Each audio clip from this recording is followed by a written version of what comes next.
그동안에 우리가 잘 나누지 못했던 내용들을 함께 좀 보도록 하겠습니다. 뒤에 녹화 안 돼도 괜찮으니까는 괜찮습니다. 자, 그러면은 먼저 예배 순서 중에 찬양이 있습니다. 여러분, 기본적으로 예배는 하나님을 경배하고 찬양하는 것이기 때문에 그 예배 순서 가운데 성도들이 하나님을 찬양하는 시간이 있습니다. 그러면은 어떤 마음으로 찬양할 때 하나님이 그 찬양을 받으실까요? 저는 개인적으로 골로새서 말씀을 가지고 여러분들과 함께 좀 보도록 하겠습니다. 골로새서 3장 16절에 이런 말씀이 있습니다. 한번 잘 보세요. 그리스도의 말씀이 너희 속에 풍성히 거하여 모든 지혜로 피차 가르치며 권면하고 시와 찬송과 신령한 노래를 부르며 감사하는 마음으로 하나님을 찬양하라. 중간에 보면은 시와 찬송과 신령한 노래를 부르며 하나님을 찬양하라는 말씀이 있는데, 지금 골로새서는 성도들이 어떤 마음으로 찬양해야 되는지를 두 가지로 우리에게 소개합니다. 첫 번째는 어떤 마음인가요? 하반절에 보니까는 감사하는 마음으로 찬양하라. 여러분, 찬양은 기본적으로 감사하는 마음으로 하는 것입니다. 박자 잘 맞추고 음정 잘 맞추고 하는 것이 찬양을 잘하는 것이 아니라, 그런 거 좀 못해도요, 음치고 박치고 음악성이 좀 떨어진다 할지라도 하나님의 은혜에 감사한 마음을 가지고 드리는 찬양을 하나님이 받으신다라고 이야기를 하고 있습니다. 근데 문제는 때로는 우리 마음에 감사한 마음이 없을 수 있습니다. 몸이 아프거나 마음이 아프거나 내가 하는 일이 잘 풀리지 않을 때 감사한 마음으로 하나님을 찬양하는 거 쉽지 않습니다. 그런데 지금 주님이 골로새서를 통해서 감사한 마음으로 하나님을 찬양하라는 것은 내 상황, 내 여건, 내 중심이 아닌 하나님을 중심에 놓고 찬양할 것을 이야기합니다. 비록 지금 내 상황은 좋지 않지만, 지금 비록 내 몸의 상황은 좋지 않지만은 하나님을 생각하고 나 같은 사람 하나님의 자녀 삼아 주신 거, 하나님의 백성 삼아 주신 거, 하늘 천국 시민 삼아 주신 거에 대한 감사의 마음을 가지고 찬양할 것을 이야기를 합니다. 그러니까 지금도 제가 그 아침 시간을 기억하고 있습니다. 유학 와서 탈보 세미나리에서 공부할 때 한 번은 그 신약학 교수님이 계셨는데, 한 2주 전에 저희들이 그 교수님의 아들이 교통사고로 이렇게 사망했다라는 이야기를 들었습니다. 그 2주 동안 강의를 못한 거죠. 아들 장례 다 마치고 이제 와서 다시 강단에 서서 이제 강의를 시작을 하십니다.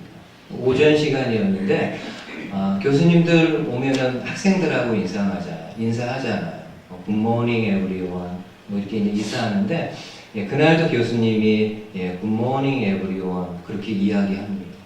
근데 제가 들을 때 굿모닝은 솔직히 아니잖아요. 아들이 죽었는데 좋은 아침은 아니잖아요. 아마 교수님도 학생들의 좀 그 어색한 분위기를 좀 느꼈는지 이런 본인의 고백을 합니다. 비록 나에게는 지금 내 상황은 좋은 아침은 굿모닝은 아니지만은, 그러나 하나님을 생각하고 하나님이 나에게 지금까지 베풀어 주신 것을 생각하면은 아들을 잃어버렸지만 힘든 상황이지만은 그럼에도 굿모닝이라고 말할 수 있다. 여러분, 찬양도 그렇습니다.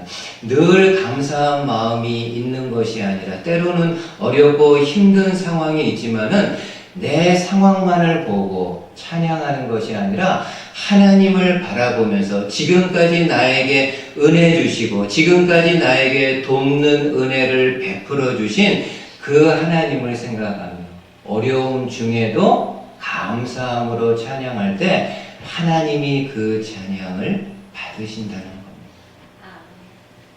두 번째, 찬양할 때 또 어떤 마음으로 찬양하라고 이야기하나요? 상반절에 보니까는 그리스도의 말씀이 너희 속에 풍성히 거하여. 여러분, 주의 말씀이 있는 마음으로 찬양하는 것과 없는 마음으로 찬양하는 것은 정말 하늘과 땅의 차이가 있습니다. 이 마음에 하나님의 말씀이 있는 사람의 찬양과 없는 사람의 찬양은 질적으로나 양적으로 차이가 있습니다. 이거는 한 주간의 삶과도 관계가 있습니다. 일주일 동안에 월요일부터 토요일까지 어렵지만은 그럼에도 시간을 내어서 하나님의 말씀을 읽고 묵상한 사람, 그 마음에 하나님의 말씀을 담고 와가지고 주일 아침에 찬양하는 것과 일주일 내내 한 번도 하나님의 말씀 들여다보지 않고 한 번도 하나님의 말씀 듣지 않는 가운데 이 마음에 하나님의 말씀이 전혀 없는 가운데 나와서 찬양하는 것은 질적으로 차이가 있습니다. 바라기는 저와 여러분들이 시간마다 나와서 찬양할 때 어렵고 힘든 상황이라 할지라도 하나님을 바라보며 감사로 찬양할 수 있는, 그리고 주중의 삶이 하나님의 말씀을 보고 듣고 읽는 가운데 이 마음속에 말씀을 담아가지고 그 하나님을 찬양할 수 있는 저와 여러분들 되실 수 있기를 주님의 말씀으로 축복을 드립니다. 두 번째로 예배 순서 가운데 축도가 있습니다. 축도는 예배 맨 마지막에 간략하게 기도하는 시간입니다. 여러분, 그렇다고 축도가 예배 맨 마지막에 있고 간단하게 하는 것이라고 그래가지고 그 의미나 비중이 결코 작은 것은 아닙니다. 여러분, 축도는 어떤 건가요? 성도들이 예배를 다 마치고 다시금 삶의 자리로 돌아가기 전에 하나님이 목회자를 통해서 당신의 백성들, 당신의 자녀들을 축복하는 시간입니다.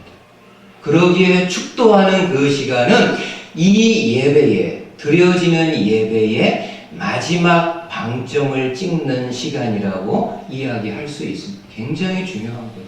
하나님이 공식적으로 자기 백성을 축복하고 그 위에서 기도하는 그런 시간이라고 말할 수 있습니다. 그래서 여러분, 지난주에 말씀드린 것처럼 어떤 성도는 목사의 설교가 끝나면은요, 예배가 거의 다 그냥 끝난 걸로 생각해서 이렇게 볼일 보거나 일어나서 나가거나 이런 경우가 있습니다. 그러시면은 안 됩니다.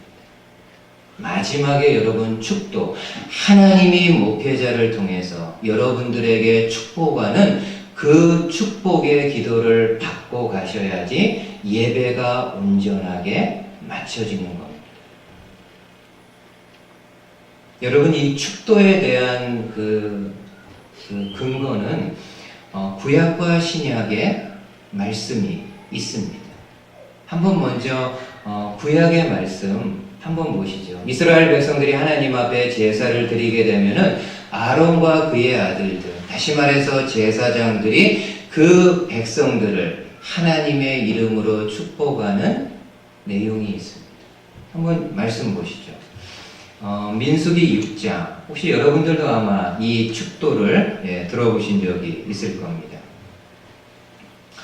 여호와는 내게 복을 주시고 너를 지키시기를 원하며 여호와는 그의 얼굴을 내게 비추사 은혜 베푸시기를 원하며 여호와는 그 얼굴을 내게로 향하여 드사 평강 주시기를 원하노라 할지니라. 여러분, 구약의 축도 내용은 어떤 것입니까? 하나님이 내게 복을 주시고 하나님이 너를 지키시고 하나님이 내게 은혜 베푸시고 하나님이 내게 평강 주시기를 원한다라는 내용입니다. 한마디로 구약의 축도는 하나님을 중심으로 해서 하나님의 이름을 가지고 성도들을 축복하는 내용입니다. 근데 신약의 축도는 좀 결이 다릅니다. 여러분, 신약의 축도 한번 보시죠. 고린도후서 13장 13절 말씀. 바울이 고린도 성도들에게 편지를 쓰고 맨 마지막 장 마지막 절에 그 성도들을 축복하는 축도입니다. 한번 보세요. 주 예수 그리스도의 은혜와 하나님의 사랑과 성령의 교통하심이 너희 무리와 함께 있을지어다. 여러분, 신약의 축도 내용은 어떤 겁니까? 주 예수 그리스도의 은혜, 하나님의 사랑, 성령님의 교통하심. 한마디로 삼위 하나님의 이름을 가지고 축복합니다. 이거는 어떻게 보면은 당연한 결과입니다. 여러분, 구약에서는 주로 하나님이 성부 하나님만을 주로 계시하셨기 때문에 제사장이 축도할 때 그 하나님의 이름만을 가지고 축도하지만은 신약에 와서는 하나님뿐만이 아니라 하나님의 아들 되시는 성자 예수님도 이 땅에 오셨고 예수님이 죽으시고 부활하시고 승천하신 후에 하나님이 우리 가운데 성령님을 보내주셨기 때문에 신약에 와서는 성도들을 축복할 때요, 삼위 하나님의 이름을 다 동원해서 성도들을 축복합니다. 그러니까 그 축도의 질이요, 더 견고해지고 더 풍성해졌다라는 것을 알 수가 있습니다. 근데 한 가지 더 흥미로운 거는 이겁니다. 여러분, 신약의 축도를 보면은요, 그 순서를 이렇게 보게 되면은 가장 먼저 누구의 이름이 나오나요? 예, 주 예수 그리스도의 은혜. 우리 생각에는 당연히 성부 하나님, 아버지 하나님의 이름이 먼저 나와야 될 것 같은데 신약에서 축도할 때는 예수 그리스도의 이름이 먼저 나옵니다. 왜 그럴까요? 아버지를 반대하거나 반역하거나 뒤로 제끼는 겁니까? 아니요. 왜 예수 그리스도의 이름이 축도할 때 가장 먼저 나오는가 하면은 이 땅에 오신 예수님이 죄의 문제를 해결했기 때문에 오늘 저와 여러분들이 예수 그리스도의 이름, 예수 그리스도의 은혜를 가지고 하나님 앞에 나아가 예배하고 그 하나님의 사랑을 당당히 구할 수 있는 위치가 되었기 때문입니다. 이런 면에서 저와 여러분들이 예배할 때 그리스도를 중심으로서 예배하는 것은 너무나도 중요합니다. 그래서 지난주에 나눴잖아요. 예수님이 뭐라고 이야기합니까? 하나님은 영이시니 너희들이 영과 진리로 성령님 안에서 그리고 예수 그리스도를 진리는 예수님이라고 할까? 예수 그리스도를 믿는 마음으로 예배해야 하나님이 받으십니다. 바라기는 저와 여러분들이 맨 마지막에 있는 축도가 나를 향한 하나님의 축복의 기도임을 다시 한번 기억하면서 그 축도가 끝나는 시간까지 마음의 긴장끈을 놓지 않고 집중해서 영과 진리로 예배할 수 있는 저와 여러분들 되실 수 있기를 주님의 말씀으로 권면을 드립니다. 마지막에 하나 더. 예배 순서 가운데 헌금이 있습니다. 어떤 성도는 헌금에 대한 이야기 들으면 좀 불편할 수 있어요. 그러나 여러분, 제가 예배 순서 가운데 있는 거고 또 연초이기 때문에 올 한 해 동안에 여러분들이 예배드리면서 계속해서 올 한 해뿐만이겠어요. 여러분들이 신앙생활하는 동안에 계속해서 하나님 앞에 헌금해야 되기 때문에 이 헌금에 대해서도 좀 같이 함께 생각해 보도록 하겠습니다. 여러분, 헌금하면은요, 11조를 비롯한 모든 종류의 헌금을 이야기를 합니다. 우리가 헌금에 대해서 생각할 때 가장 먼저 중요한 질문은 이겁니다. 여러분들이 하셔야 돼요. 이 질문이 먼저 선행이 돼야 됩니다. 왜 내가 헌금을 해야 하지? 헌금을 해야 되는 이유가 뭐지? 헌금하는 의미가 무엇이지? 이 질문을 하고 이것을 바르게 정립해야 내 평생에 걸쳐서 바른 헌금 생활을 할 수 있습니다. 혹시 여러분 기억하세요? 제가 헌금을 위해서 기도할 때마다 매주 거의 빠뜨리지 않고 기도하는 내용이 있습니다. 어떤 건가요? 우리가 헌금하는 이 생활을 통해서 내 삶의 주인이 하나님이심을 고백할 수 있게 해달라. 여러분, 그게 헌금의 핵심입니다. 저와 여러분들이 헌금하는 핵심이에요. 헌금하는 생활을 통해서 단지 내 수중에 있는 돈의 일부를 하나님과 교회 앞에 드리는 그것이 아니라 내 모든 삶의 주인이 하나님이십니다 라는 것을 헌금하는 시간을 통해서요 고백하는 거예요. 여러분, 한번 말씀을 볼게요. 구약에서 하나님은 이스라엘 백성들에게 11조에 대한 규정을 분명히 말씀합니다. 한번 좀 보시죠. 많이 있는데 레위기 말씀 한번 좀 볼게요. 그리고 그 땅의 10분의 1, 곧 그 땅의 곡식이나 나무 열매는 그 10분의 1은 여호와의 것이니 여호와의 성물이라.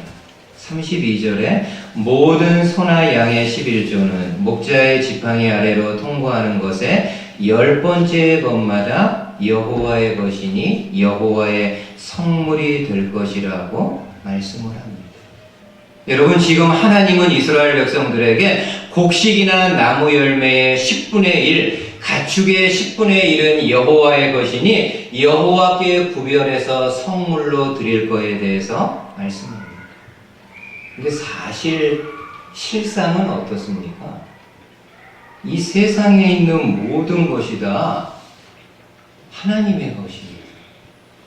하나님이 하늘과 땅을 지으셨고 그 가운데 있는 만물, 모든 생물을 만드셨기 때문에 이 세상에 있는 모든 것은요 다 하나님의 것입니다.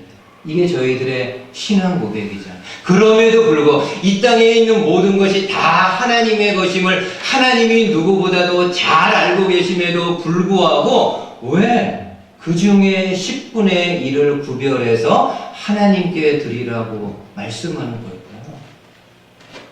하나님의 마음은 이겁니다. 열의 열, 너희들이 가지고 있는, 너희들이 얻게 될 열의 열, 다 너희 것이 아니라 내 것이지만은 그러나 너희가 얻은 것 중에 열의 하나, 10분의 1을 구별해서 드리는 것을 통해서 내 모든 삶, 우리 모든 삶의 주인이 하나님이심을 고백하기 원한다. 그래서 저와 여러분들이 매 시간마다 하나님 앞에 헌금, 예물을 올려드리는데 어떤 마음으로 이 헌금할 때 하나님이 받으시나요? 아무 준비 없이 이렇게 헌금 이게 순서가 와가지고 다급하게 주머니에서 막 이렇게 해가지고 이렇게 헌금할 수도 있습니다. 아니면 따로 여러분들이 준비해서 올 수도 있는데 아무 생각 없이 드려지는 헌금 하나님이 기뻐하지 않습니다. 어떤 마음으로 드릴 때 하나님이 귀하게 받으실까요? 일부를 드리더라도 10전을 드리더라도 하나님, 내 모든 삶의 주인은 당신이십니다. 이 마음으로 하나님 앞에 올려드립니다. 라고 할 때요, 그 예물을 하나님이 받으신다라고 말씀합니다. 여러분, 11조 하면은 성도들은 구약의 말라기 3장을 가장 많이 생각합니다. 그리고 목사님들이 성도들에게 가장 많이 설교하고요. 근데 그 중에서 말라기 3장 그 중에서도 이 말씀을 성도들이 가장 좋아하죠. 너희가 온전한 11조를 드리면은 하나님이 하늘 문을 열어가지고 너희 가운데 싸울 곳이 없도록 부어주리라. 이 말씀 좋아합니다. 그리고 목사님들도 이 말씀을 인용해서 성도들이 11조를 하도록 독려하고 권면합니다. 온전한 11조를 여러분들이 들으면 하나님이 하늘문 활 열고 싸울 곳이 없도록 부어줄 것이라.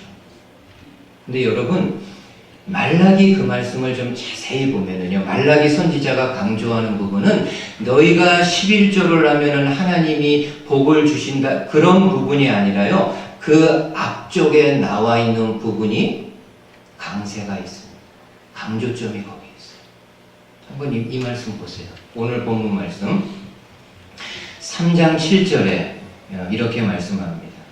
만군의 여호와가 이르노라 너희 조상들의 날로부터 너희가 나의 규례를 떠나 지키지 아니하였도다. 그런즉 내게로 돌아오라. 그리하면 나도 너희에게로 돌아가리라 하였더니 너희가 이르기를 우리가 어떻게 하여야 돌아가리이까 하는도다. 여러분, 이 말씀 배경은 이래요. 이 당시 이스라엘 백성들이 70년 동안 그들의 죄로 인해 가지고, 그들이 하나님의 말씀에 순종하지 않은 죄로 인해 가지고 70년 동안 바벨론 나라에 끌려가가지고 비참하게 포로 생활을 하게 됩니다. 근데 70년이 끝난 다음에 하나님의 은혜로 그 이스라엘 백성들이 다시금 고국 땅 예루살렘에 와가지고 새로운 생활을 시작합니다. 이 백성들이 얼마나 감격스럽겠어요. 너의 나라 가가지고 70년 동안 포로로 노예로 힘겹게 살다가 다시금 고국 땅에 들어와서 살게 되니까 얼마나 이게 감사한 일입니까? 그리고 초반에는 지도자들과 백성들이 하나님의 말씀을 엄중하게 받아가지고 잘 순종하면서 살아갑니다. 근데 참 인간이 그렇죠. 그 당시 이스라엘 백성뿐만 오늘 우리도 그렇죠. 다급하면은 막 하나님 찾고 하나님이 도와주시며 감사한 마음으로 평생을 이 마음 가지고 살 것 같지만은 또 생활이 그냥 그럭저럭 괜찮으면은요 하나님에 대한 생각들 많이 희미해집니다. 이 당시 이스라엘 백성들도 시간이 지나갈수록 지도자들과 백성들이 부패하고 타락합니다. 한마디로 하나님의 계명 안중에 없습니다. 지키지 않습니다. 그러니까 하나님이 말라기 선지자를 통해서 그 이스라엘 백성들을 향해서 외치는 거예요. 내게로 돌아오라. 그리하면 나도 너희에게 돌아가겠다. 내게로 돌아오라. Come back to God. 내게로 돌아오라. 그리하면 나도 너희에게 돌아갈 것이라고 호소합니다. 여러분, 하나님께 돌아가는 거 어떻게 하면 하나님께 돌아가는 걸까요? 이쪽으로 길 가다가 반대로 다시 이렇게 돌이키는 게 하나님께로 돌아가는 거 도대체 어떻게 하는 게 하나님께로 다시 돌아가는 걸까요? 말라기 선지자가 이야기하는 것은 그겁니다. 내게로 돌아오라는, 하나님께로 다시 돌아오라는 것은 다시금 마음을 굳게 해서 하나님의 말씀에 순종하며 살아갈 것을 이야기하는 겁니다. 너희에게 주어졌던 말씀을 지켜야 된 의무사항, 하나님이 지키라고 말씀하셨던 이 말씀을 지키고 순종하는 것을 다시금 힘쓰고 애쓸 거에 대해서 말씀합니다. 근데 백성들의 반응은 어떻습니까? 아니, 우리가 언제 하나님 떠난 적 있습니까? 우리가 하나님 백성이고 하나님이 택하신 선민인데 언제 우리가 하나님을 등지고 떠난 적이 있습니까? 이 이스라엘 백성들이요, 정말 몰라서 그러는 건지 아니면 얼굴에 철판 깔고 이야기하는 건지 하나님에게 다시 한번 항의합니다. 내게로 돌아오라는 하나님의 그 말씀에 언제 우리가 하나님을 떠난 적이 있습니까? 라고 항변합니다. 하나님이 얼마나 좀 답답하셨을까요? 하나님이 말라기 선지자를 통해서 이스라엘 백성들이 순종하지 않는 많은 것들 중에서요, 한 가지를 지적해서 말씀하시는 거예요. 마지막으로 이 말씀 보세요. 8절에 하나님이 말씀합니다. 사람이 어찌 하나님의 것을 도둑질하겠느냐. 그러나 너희는 나의 것을 도둑질하고도 말하기를 우리가 어떻게 주의 것을 도둑질하였나이까 하는도다. 이는 곧 11조와 봉헌물이다. 하나님이 그 당시 이스라엘 백성들의 여러 죄악들 중에 하나를 딱 예를 집어서 말씀하는 거예요. 여러분, 이 당시에 이스라엘 백성들이 온전한 10의 1조를 하나님 앞에 드리지 않습니다. 그리고 11조를 하는 성도들도요, 안 하는 건, 오히려 안 하는 게 낫는 11조를 드립니다. 어떻게 해요? 가축을 하나님 앞에 11조로 드리는데 병든 거, 다리 저는 거, 흠 있는 거, 어느 누구도 사가지 않거나 갖지 않는 그런 거를 하나님 앞에 10의 1조로 구별해서 올려드리게 됩니다. 하나님이 그 모습을 보면서 너희가 온전한 11조, 온전한 봉헌물을 하나님 앞에 다시금 드리는 것. 그것이 내게로 돌아옵니다. 헌금뿐만이었겠습니까? 다른 삶의 모든 부분에 있어서. 성도 여러분, 우리가요, 11조를 비롯한 헌금을 해야 되는 이유는 뭘까요? 분명해요. 하나님이 우리에게 구약과 신약의 말씀을 통해서 명령하셨기 때문입니다. 다른 이유 없어요. 아니, 다른 이유 제가 찾아서 이러하니까 여러분들 11조 해야 됩니다. 가르치고 이야기할 수 있어요. 근데 그냥 그런 거보다도요, 그런 거 나 몰라도요, 저와 여러분들이 온전한 11조와 그 예물을 하나님 앞에 드려야 되는 하나님이 말씀하셨기 때문이에요. 여러분, 유대인들은요 11조를 합니다. 그들은, 그리고 좀 열심히 있는 사람들은, 많은 사람들은 11조만 하지 않고요 10의 2조, 10의 3조까지도 떼어가지고 하나님 앞에 드립니다. 한번 여러분들 주변에 유대인들이 있으면 그런 거 물어보면서 왜 그렇게 많이 헌금하니 물어보세요. 그러면 제가 알기로는요, 어느 유대인이든 간에 나 이렇게 11조 하면은 하나님이 복 주시기 때문에 그렇게 말하는 유대인 한 명 없습니다. 왜 유대인들이 10의 1조와 10의 2, 3조 막 이렇게 합니까? 하나님이 말씀하셨기 때문입니다. 다른 이유 없어요. 저와 여러분들이 죽는 날까지 예배하면서 헌금하는 생활을 하게 될 텐데, 어떤 마음으로 헌금할 때, 어떤 마음으로 내가 준비한 것을 바구니에 담을 때 하나님이 받으시고, 두 가지 마음이에요. 하나님의 명령에 오늘도 순종합니다.